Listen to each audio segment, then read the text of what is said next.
Halo Sobat Tambang, selamat datang di SC Prapi Unsri Podcast bersama saya Zaki. Di sini for your information terlebih dahulu untuk sobat-sobat tambang bahwa SC Prapi Unsri ini adalah student chapter dari Perhimpunan Ahli Pertambangan Indonesia dan sebagai badan semi otonom di Permata SC Unsri. Nah, untuk kenal lebih jelas nih dengan SC Prapi Unsri itu, di sini kita sudah bersama Bang Zikri sebagai Ketua Umum SC Prapi Unsri 2020-2021. Boleh disapa, Bang? Hai kawan-kawan. Dan juga ada Bang Amin nih sebagai Ketua Divisi dari Departemen Internal dari SC Prapi Unsri itu sendiri. Boleh disapa Bang? Hai teman-teman. Oke, baik itu tadi eh, perkenalan dari abang-abangnya. Langsung saja nih Bang. Mungkin teman-teman ini mau tahu nih, apa sih yang melatar belakangi terbentuknya SC Prapi Unsri itu? Oke, jadi latar belakang terbentuknya SC Prapi di Universitas Sriwijaya kayak gitu ya. Oke, mungkin aku sedikit cerita nih ya. Mungkin Zaki juga belum tahu kan. Gimana sih awalnya banget terbentuknya SC Prapi Unsri ini? Jadi awalnya itu sebenarnya SC Prapi ini keinginan dari mahasiswa teknik pertambangan kayak gitu untuk didirikan. Karena kalau kita throwback lagi ke belakang ke sebelumnya itu yang Zaki sebutin tadi kan itu ada namanya Prapi Pusat. Prapi Pusat itu ialah wadahnya atau himpunannya orang-orang yang ahli di bidang pertambangan kayak gitu yang berkumpul menjadi satu wadah sehingga perhimpunan ini nih dikenal sebagai perhimpunan yang profesional kayak gitu karena isi-isi orang di dalamnya itu orang-orang yang profesional di bidang tambang yang bekerja di pertambangan mungkin dan juga mungkin menjadi dosen di jurusan-jurusan teknik pertambangan yang ada di universitas seluruh Indonesia kayak gitu. Nah, dengan hal itu mahasiswi Unsri ini teknik pertambangan nih pengen kayak gitu. Kita diriin kayak gitu SC Prapi Unsri di jurusan kita kayak gitu biar lebih banyak lagi tuh seminar-seminar ataupun pelatihan-pelatihan dari orang-orang yang profesional tuh biar lebih banyak maka kita harus diriin lah kalau kayak gitu jangan sampai kalah sama univ lain kayak gitu. Nah, dengan keinginan yang besar itu akhirnya terbentuklah SC Prapi Unsri di tanggal 22 Februari 20 Februari 20 Februari 2014 akhirnya dilegalkan SC Prapi Unsri ini di pusat kayak gitu sih kalau buat ceritanya. Mungkin ada pandangan dari Amin? ya, yang kita tahu sendiri kan bahwa Perhapi di Indonesia sendiri itu memiliki kontribusi pertambangan di Indonesia yang sangat tinggi gitu. Mereka adalah orang-orang yang profesional, mereka adalah orang-orang yang mengerti karakteristik dari tambang Indonesia untuk pemanfaatan tambang Indonesia yang lebih baik sendiri, dan itu adalah peluang gitu. Kenapa orang-orang seperti itu ya bisa berkontribusi juga di universitas. Yang kedua juga bahwa mahasiswa sendiri itu mempunyai pandangan gitu, pandangan dan juga bisa ikut berkontribusi untuk menciptakan pertambangan Indonesia lebih baik lagi gitu. Salah satu sih dasarnya kenapa adanya SC Perhapi Unsri gitu. Oke, baik. Jadi bisa dibilang Bang ya bahwa terbentuknya SC Prapi Unsri ini adalah dari kemauan mahasiswa-mahasiswa pertambangan Unsri itu sendiri Bang ya untuk mendapatkan banyak informasi tentang dunia pertambangan nih Bang ya. Oke, lanjut. Apa sih Bang tujuan dari SC Prapi Unsri ini di kepengurusan Abang nih Bang? Oke.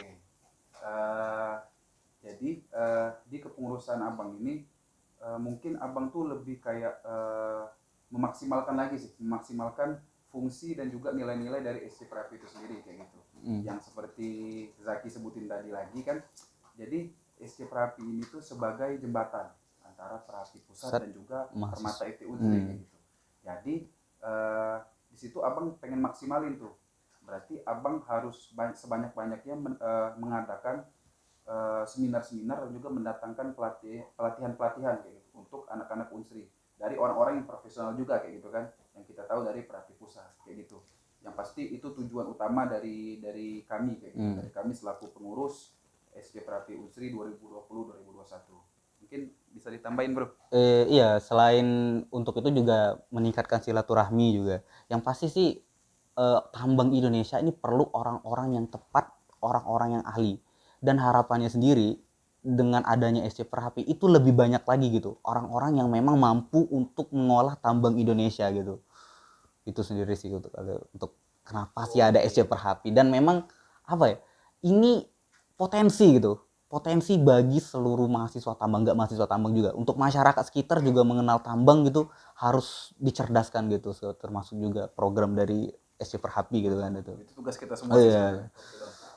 Jadi mendengar tujuan-tujuan dari SC Prapi Unsri itu sendiri yang sudah dijelaskan abang-abang nih. Jadi saya sebagai anggota pengurus baru nih kan bang di SC Prapi Unsri sendiri merasa sangat bangga nih. Nantinya bakal dapat pengetahuan tentang pertambangan nih melalui SC Prapi Unsri ini.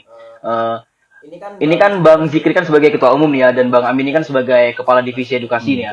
Jadi apa sih yang membuat abang-abang ini mau nih menjadi ketua atau menjadi badan pengurus harian nih di SC Prapi Unsri itu sendiri? Oke, ini menarik. Menarik ya. Eh, Kenapa sih alasan abang tuh pengen jadi ketua? Jadi kayak gini, mungkin bukan di SC Prapi aja, kita tahu di seluruh organisasi yang ada kayak gitu, pasti selalu diajarkan yang namanya berani memimpin dan juga berani dipimpin kayak gitu. Contohnya nih, contoh kecil, nggak usah jadi ketua umum kayak gitu. Contoh kecilnya kenapa kita diajarkan memimpin, itu ketika misal kita selaku menjadi anggota, itu kita disuruh menjadi penanggung jawab acara misalnya. Itu kan kita sudah berani memimpin sebuah acara kayak gitu kan. Dan ketika acara selanjutnya rekan kita yang lain menjadi penanggung jawab, kita sebagai anggota kayak gitu. Kita harus berani juga dipimpin oleh dia kayak gitu.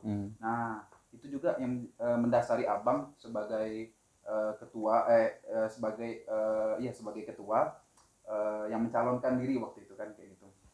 Itu yang menjadi dasar abang karena yang kita tahu kan pengalaman itu nggak bisa dibeli lah di mana-mana. Bener. Jadi ini kesempatan jadi oke, aku harus bisa memimpin kayak gitu, memimpin sebuah organisasi karena ini bakal menjadi pengalaman saya ke depannya kayak gitu untuk menjadi dasarnya. Mungkin Amin gimana? Bener sih, sebenarnya abang juga sepakat dan emang sebagai landasan dasar kan sebaik-baik manusia adalah manusia yang bagi bermanfaat bagi orang lain gitu. Abang ingin berkontribusi untuk pertambangan Indonesia, abang ingin berkontribusi untuk masyarakat Indonesia gitu. Yang pasti sih kita itu diberikan anugerah oleh Tuhan gitu kan, oleh Allah Subhanahu Wa Taala, kemampuan ya harus dimaksimalkan sebaik-baik mungkin gitu. Setuju kan Bang Zikri untuk ketemuannya? Keren nih bang, tujuan-tujuan yang mulia, terus alasan-alasan dari abang nih, alasan-alasan yang keren nih. Semoga saja SC Prapi Unsri ini nantinya mengeluarkan output-output mahasiswa yang sudah memiliki jiwa-jiwa kepemimpinan ini nantinya untuk terjun ke dunia kerja. Amin. Oke. Sekarang ini kan kita bicara tentang masa pandemi ini kan bang. Oke. Apa sih menurut abang, apakah abang ini mempunyai kekecewaan sendiri nih dari masa pandemi ini untuk apakah masa pandemi ini menjadi suatu halangan-halangan untuk melakukan program-program kerja yang ada di SC Prapi itu sendiri, Bang? Gimana, Bang? Oke, ini nih sebenarnya Menarik ini. yang paling menjadi keresahan kami kayak gitu. Benar. Pengurus SC Prapi. Karena pada awalnya kayak gitu, mungkin abang sama bang Amin tuh sama kayak gitu, sepakat karena di awal kenapa sih kami tuh pengen waktu itu mendaftar jadi anggota SC Prapi itu karena dulu pas kami masih mahasiswa baru tuh tertarik banget kayak gitu ngelihat kakak tingkat kami yang waktu itu menjadi pengurus SC Prapi ini tuh ngebuat acara-acara yang besar. Bener ekspektasinya tinggi gitu. Betul. Jadi mereka tuh mengundang tokoh-tokoh besar kayak gitu dari Prapi Pusat kayak gitu kan, dan juga melakukan pelatihan-pelatihan besar yang skalanya nasional kayak gitu. Siapa sih yang nggak tertarik gitu kan? Kami yang waktu itu masih mahasiswa baru ngelihat baru masuk lah ke dunia pertambangan, terus langsung ngelihat orang-orang yang keren-keren dan gede-gede, pasti waduh ini keren nih, kami harus masuk sini kayak gitu. Nah justru kami ketika menjadi pengurus itu tiba-tiba ada pandemi kayak gitu, musibah yang gitu. mestinya kami bisa mengundang membuat acara-acara yang sama kayak dulu, jadinya terhambat itu. Betul, jadinya terhambat. Itu tuh sebenarnya keresahan kami. Akhirnya di awal kepengurusan kita tuh bingung ya Min ya, bingung buat nyusun program kerja itu bingung. Rencana Walaupun memang bisa kita lakukan secara online, tapi esensi dan maknanya tuh kurang berkesan kayak gitu ya, kurang berkesan. Karena yang mestinya tuh kita bisa meet up sama orang-orang yang berpengalaman lah, profesional, gitu. Kita bisa berbagi ilmu, akhirnya cuman sebatas kita ketemu lewat daring kayak gitu ya. lewat Itu online ya. benar-benar masalah sih menurut saya Iya, gitu. bener. Ya emang ini keresahan kita semua gitu. Emang awalnya sih mengecewakan. Ekspektasi kami berdua itu, bukan kami berdua, seluruh anggota SC Prap itu tinggi gitu untuk mengadakan kegiatan yang wah luar biasa gitu kan. Tetapi ya kita harus move on gitu. Kita bisa maksimalkan bahwa ini ada sisi positifnya juga gitu. Covid itu menyerang Indonesia, ada sisi positif. Lagi pula kita kan hidup di dunia ini segalanya cepat berubah gitu. Dan lagian digitalisasi itu sangat ditekankan gitu. Ini juga sebagai pembelajaran juga buat kita untuk lebih meningkatkan effort diri gitu dalam kegiatan digitalisasi gitu. Berubah, dunia berubah, ini bisa untuk mati kita, dan ini juga bisa kita maksimalkan potensi-potensinya gitu. Dan emang agak kecewa, tetapi ada sisi baiknya dan ada sisi positifnya gitu. Oke, jadi masa pandemi ini bukan jadi halangan-halangan yang besar lah untuk SC Prapi itu melakukan program-program kerja yang ada itu Bang ya. Walaupun dulu-dulu itu bisa dilaksanakan secara offline, tapi sekarang ini dilakukan dengan secara online kan Bang ya. Oke Bang. Keren nih bisa ngobrol-ngobrol dengan Abang nih tentang masalah apa yang melatar belakangi SC Prapi, apa itu SC Prapi kan Bang ya. Nah nih Bang, sebagai penutup nih Bang, Abang ada nggak nih info-info tentang pertambangan nih, biar sobat-sobat tambang kita ini mendapatkan info-info terbaru tentang pertambangan yang ada di Indonesia nih Bang? Oke, mungkin dari aku dulu Min ya. Benar-benar. Nah, jadi ini buat orang-orang yang mungkin masih belum terlalu ngerti kayak gitu ya tentang pertambangan. Jadi kebanyakan yang kayak kita tahu kayak gitu ya, kebanyakan dari orang-orang di luar sana itu yang tidak berkecimpung di dunia tambang itu mereka protes kayak gitu kan. Karena kenapa? Yang mereka lihat dengan mata mereka itu tambang itu merusak lingkungan kayak gitu kan, banyak makan korban kayak gitu kan, terus juga mungkin banyak banyak korupsi mungkinlah di dalamnya kayak gitu kan. Tapi dengan segala kekurangannya itu kita tuh harus ingat kayak gitu. Kita ingat apa? Yang sehari-hari kita pakai kayak listrik, kayak mungkin bensin ya. Kalau di Indonesia ini pasti banyak banget karena kenapa? Kita tahu transportasi di Indonesia ini banyak banget kayak gitu kan. Kebutuhan energi tinggi ya. Betul. Jadi yang harus kita ingat, semua yang kita butuhkan di setiap hari kita itu tuh awalnya dari tambang kayak gitu. Terus kenapa mereka harus protes? Kayaknya lucu aja kayak gitu kan. Mereka mengkonsumsi semua kayak minyak ataupun listrik kayak gitu. Mereka protes dengan bagaimana yang mereka konsumsi itu diproduksi. Nah, kayak betul, gitu kan. Betul. Itu benar-benar agak nggak masuk akal sih buat aku pribadi. Tapi mungkin kita maklumi itu karena ketidaktahuan mereka ya. Nah itulah sebenarnya tugas dari kita semua kayak gitu kan, yang bergerak di bidang pertambangan dan juga edukasi kayak gitu. Kita harus mengedukasi orang-orang yang mungkin tidak tahu sebenarnya tambang itu kayak gini loh kayak gitu. Bukan seburuk yang kalian pikirkan kayak gitu.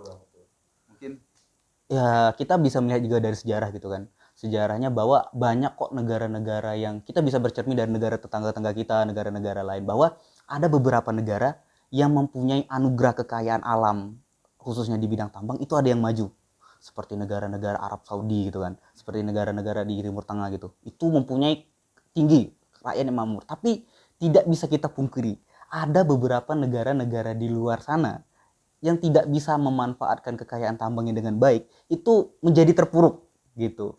Dan Indonesia sendiri kita tahu bahwa mempunyai potensi energi tambang gitu yang sangat tinggi sekali gitu. Harapannya sih yang pasti dikerjakan oleh orang-orang yang tepat gitu, dikerjakan oleh orang-orang yang berkompeten dan tahu gitu. Karena bagaimanapun juga kekayaan tambang Indonesia ini adalah anugerah dari Tuhan gitu, yang pasti harus kita maksimalkan semaksimal mungkin. Dan tujuan dari SC Perhati jelas gitu, untuk memperbanyak orang-orang yang cerdas dalam memanfaatkan pertambangan gitu di Indonesia sendiri. Oke, keren nih Bang info-info dari Abang itu tentang pertambangan yang ada di Indonesia nih. Bahwa kita harus juga kasih info untuk teman-teman yang nonton mungkin ya, bahwa sebelum pertambangan itu melakukan operasi produksi itu kan kita sudah ada yang namanya analisis mengenai dampak lingkungan, ada yang namanya reklamasi, ada yang namanya kegiatan pasca tambang, terus kita bisa bicara tentang pendapatan-pendapatan yang negara kita dapat dari ini industri pertambangan, terus kita bisa bicara oleh benerin kata Bang Zikri tadi bahwa kegunaan barang tambang yang ada di Indonesia nih kan Bang. Seperti yang kita tahu kan bahwa sekarang ini sudah marak-maraknya nih mobil listrik nih kan Bang. Nah mobil listrik itu kan Bang itu salah satu bahan tambang juga kan Bang yang digunakan untuk mobil listrik itu eh, contohnya itu bahan baku untuk pembuatan baterai itu kan nikel. Nah, kita kan Indonesia ini kan katanya kan cadangan nikelnya ini besar nih kan. Nah, maka dari itu harapannya besar kan Bang ya dari SC Prapi Unsri ini akan menciptakan output mahasiswa-mahasiswa tambang itu yang menjadi orang-orang yang berkompeten nih di dunia pertambangan sehingga jalannya industri pertambangan di Indonesia ini dijalani oleh orang-orang yang berkompeten sehingga tidak ada lagi stigma-stigma nih kalau dari orang luar itu pertambangan itu merusak lingkungan nih kan Bang ya. Yang pas iya. sorry saya kata. Boleh Bang gantian. Itu tuh balik ke awal ya. Itu tugas kita sebagai organisasi yang bergerak di bidang ini kayak gitu. Bener. Makanya sobat-sobat tambang tuh harus sering-sering nih nonton YouTube-nya. bener. Biar teredukasi gitu. Bener. Banyak info ya. Dan itu juga tugas kami kayak gitu sebenarnya. Dan juga masyarakat Indonesia juga harus cerdas gitu. Harus cerdas bagaimana memanfaatkan bahan-bahan energi tambang di Indonesia dengan tepat gitu. Contohnya sih memanfaatkan energi sebaik-baik mungkin gitu. Dari sisi dari pertambangan sendiri itu juga kita juga bisa berinovasi untuk menggunakan bahan tambang seperti maksimal mungkin. Seperti kata Zaki kemarin, daripada dijual ke luar negeri dalam bentuk bahan mentah, lebih baik dalam bentuk bahan jadi. Iya, benar, mendapatkan bahan ekonomis gitu dan lain-lain. Oke nih Bang, udah nggak kerasa nih ya, udah lumayan panjang nih obrolan kita nih. Mulai dari penjelasan tentang SC Prapi itu sendiri, terus tentang info-info pertambangan yang ada di Indonesia nih Bang. Oke, jadi terima kasih abang-abang ya sudah menyempatkan hadir, walaupun sama-sama kita tahu kan abang-abang ini mungkin lagi sibuk-sibuknya nih menyelesaikan tugas-tugas akhirnya kan. Oke, jadi sebuah kehormatan nih bagi saya bisa ngobrol-ngobrol tentang SC Prapi maupun tentang pertambangan dengan abang-abang. Sekali lagi, terima kasih ya Bang ya. Untuk teman-teman yang nonton video ini, jangan lupa di like, komen, dan di share ke teman-temannya, biar teman-teman yang di luar sana itu tahu nih tentang info-info pertambangan yang ada di Indonesia. Jadi, jangan hanya mendengar kata orang aja nih. Jadi jangan lupa share, like, comment, and subscribe channel ini. Terima kasih.